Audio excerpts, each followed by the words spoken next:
James കിച്ചണിലേക്ക് എല്ലാവർക്കും വീണ്ടും സ്വാഗതം. ഇന്ന് ഞാൻ അടിപൊളി ഒരു സംഭാരത്തിൻ്റെ റെസിപ്പി ആയിട്ടാണ് വന്നിരിക്കുന്നത്. വേനൽ ചൂട് കൂടുകയാണ്. അപ്പോൾ നമുക്ക് വളരെ ന്യൂട്രീഷ്യസ് ആയിട്ടുള്ള ഒരു അടിപൊളി മാങ്ങ സംഭാരം തയ്യാറാക്കുന്നത് എങ്ങനെയാണെന്ന് നോക്കാം. സംഭാരം തയ്യാറാക്കാനായിട്ട് ഞാനിവിടെ 2 പച്ചമാങ്ങയാണ് എടുത്തിരിക്കുന്നത്. ഈ മാങ്ങ തൊണ്ടോട് കൂടിയാണ് ഞാൻ ഉപയോഗിക്കുന്നത്. കട്ടി കൂടിയ തൊണ്ടോട് കൂടിയ മാങ്ങയാണെങ്കിൽ മാങ്ങയുടെ തൊലി ചെത്തി എടുത്തതിന് ശേഷം നമുക്ക് സംഭാരം ഉണ്ടാക്കാൻ എടുക്കാം. പിന്നെ ഇതിലേക്ക് കുറച്ച് ചെറിയ ഉള്ളി എടുത്തിട്ടുണ്ട്, 3 പച്ചമുളക് എടുത്തിട്ടുണ്ട്, ഇഞ്ചി എടുത്തിട്ടുണ്ട്. ഇത് നല്ല എരിവുള്ള പച്ചമുളകാണ്. ഞാൻ അതുകൊണ്ട് നമ്മുടെ എരിവനുസരിച്ച് പച്ചമുളക് ചേർക്കാം. ഈ പച്ചമുളകിന് പകരം കാന്താരിമുളക് വേണേലും ചേർക്കാം. പിന്നെ ഞാൻ ഇതിലേക്ക് ചേർക്കാനായിട്ട് 2 നാരകത്തിൻ്റെ ഇല എടുത്തിട്ടുണ്ട്. സംഭാരത്തിന് നാരകത്തിൻ്റെ ഇല വളരെ പ്രധാനമാണ്. നാരകത്തിൻ്റെ ഇല ഇല്ലെങ്കിൽ നമുക്കത് ഒഴിവാക്കാം. പിന്നെ കറിവേപ്പില, പിന്നെ ആവശ്യത്തിന് നമുക്ക് ഉപ്പും കൂടെ ചേർക്കാം. ആദ്യമേ നമുക്ക് മാങ്ങായും ഇഞ്ചിയും പച്ചമുളകും ചുവന്നുള്ളിയും ഒന്ന് ചതച്ചെടുക്കാം. ചതച്ചെടുത്തതിന് ശേഷം സംഭാരം തയ്യാറാക്കാം. ചതച്ചെടുത്ത മാങ്ങ, ഇഞ്ചി, പച്ചമുളക്, ചുവന്നുള്ളി ഇതെല്ലാം കൂടെ നമുക്കൊരു ബൗളിലേക്ക് ഇട്ട് കൊടുക്കാം.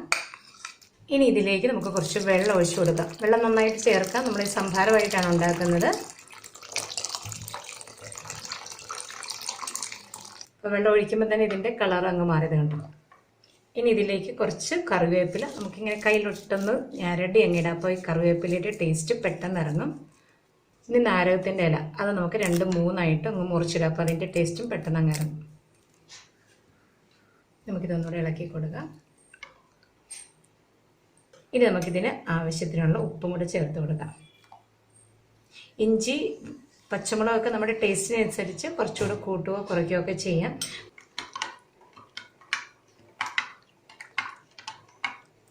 ഉപ്പ് കുറച്ചും കൂടെ വേണം. മാങ്ങയുടെ പുളി അനുസരിച്ച് നമുക്കിതിലേക്ക് ചേർക്കുന്ന വെള്ളത്തിൻ്റെ അളവ് വ്യത്യാസം വരുത്താം. നല്ല പുളിയുള്ള മാങ്ങയാണെങ്കിൽ കുറച്ച് കൂടുതൽ വെള്ളം ഒഴിക്കാം. അപ്പോൾ അതനുസരിച്ച് നമുക്ക് ഇഞ്ചിയും കുറച്ച് കൂടുതൽ എടുക്കാം. ഇനി നമുക്കിതിലേക്ക് ബാക്കി കുറച്ചുകൂടെ നിറച്ചും വെള്ളം ഒഴിക്കാം. നമുക്കിതിൻ്റെ പുളി നോക്കി വെള്ളം ഒഴിച്ചു കൊടുക്കാം. ഇപ്പോൾ സംഭാരത്തിനുള്ള എല്ലാ മിക്സും റെഡി ആയിട്ടുണ്ട്.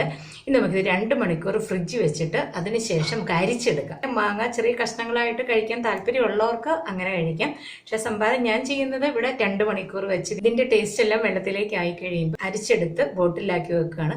വേനൽക്കാലത്ത് ഒരു ദിവസത്തേനുള്ള ജ്യൂസ് ഇതുപോലെ നമുക്ക് തയ്യാറാക്കി ഫ്രിഡ്ജ് വെക്കാം. അപ്പോൾ നല്ല തണുത്തിരിക്കും. ഇനി നമുക്കിത് 2 മണിക്കൂർ കഴിയുമ്പോൾ അരിച്ചെടുക്കാം.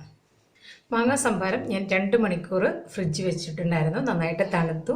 ഇതിൻ്റെ ടേസ്റ്റ് എല്ലാം ഇപ്പോൾ ഇറങ്ങിയിട്ടുണ്ട്. ഇനി നമുക്കിതൊന്ന് അരിച്ചെടുത്ത് ഫ്രിഡ്ജിൽ വെക്കാം. ഞാൻ അരിച്ചെടുക്കാനായിട്ട് ഞാൻ ഇതുപോലെ ഒരു അരിപ്പ എടുത്തിട്ടുണ്ട്. നമുക്കിതൊന്ന് അരിച്ചെടുക്കാം. ഇപ്പോൾ ഇത് ഞാൻ അരിച്ചെടുത്തിട്ടുണ്ട്. നമ്മുടെ പച്ചമാങ്ങ സംഭാരം റെഡി ആയിട്ടുണ്ട്.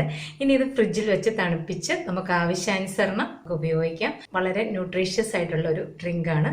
ഈ വേനൽ ചൂടിൽ നിങ്ങളെല്ലാവരും ഉണ്ടാക്കി ഇത് കഴിക്കണം. നിങ്ങൾക്ക് ഈ വീഡിയോ ഇഷ്ടമെങ്കിൽ ലൈക്ക് ചെയ്യാനും ഷെയർ ചെയ്യാനും മറക്കരുതേ. അടുത്തൊരു വീഡിയോയുമായി ഉടനെ കാണാം. താങ്ക്